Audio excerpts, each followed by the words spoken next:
কি ভাবছেন তো কার বাড়িতে আবার উকিঝুঁকি মারছি? না, এটা কারোর বাড়ি না, এটা হলো বেহালা ক্লাবের এই বছরের থিম। ষষ্ঠীর সন্ধে মা মেয়ে দুজনে মিলে ইক্কাতে সেম প্রিন্টের জামা পরে করলাম টুইনিং। আমি সাজলে ওনা অবাক হয়ে শুধু দেখে। তারপর বাইকে করে বেরিয়ে পড়লাম। প্রথম স্টপ ছিল বেহালা ক্লাব। মেহুলিও কিন্তু পায়ে হেঁটে প্যান্ডেলে ঢুকে ঠাকুর দেখলো। এবছর বেহালা ক্লাবের থিম হলো আড্ডা। এত সুন্দর লেগেছে পুরোনো দিনের আড্ডার থিমটা। আর এত সুন্দরভাবে ওরা ফুটিয়ে তুলেছে যে কি বলবো। মুগ্ধ হয়ে প্যান্ডেলটা দেখছিলাম। বেহালা ক্লাব থেকে সোজা বেরিয়ে আমরা রাস্তা পেরিয়ে চলে গেলাম সেকেন্ড স্টপ, আর সেটা হলো বেহালা দেবদারু ফটক। এখানেও ঠাকুর দেখে রাস্তা পেরিয়ে চললাম বেহালা নতুন সংঘের পুজো দেখতে। তারপর আর সামনের দিকে ভিড় বলে এগোলাম না।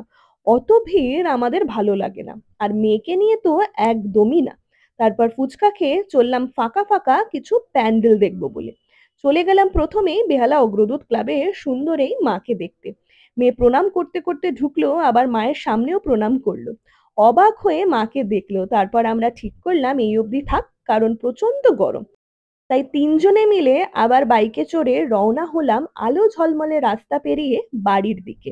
এই ছোট ছোট ভিডিওগুলো তোমাদের কেমন লাগছে অবশ্যই জানিও, আর লাইক আর ফলো করে রেখো আরো ভিডিওর জন্য।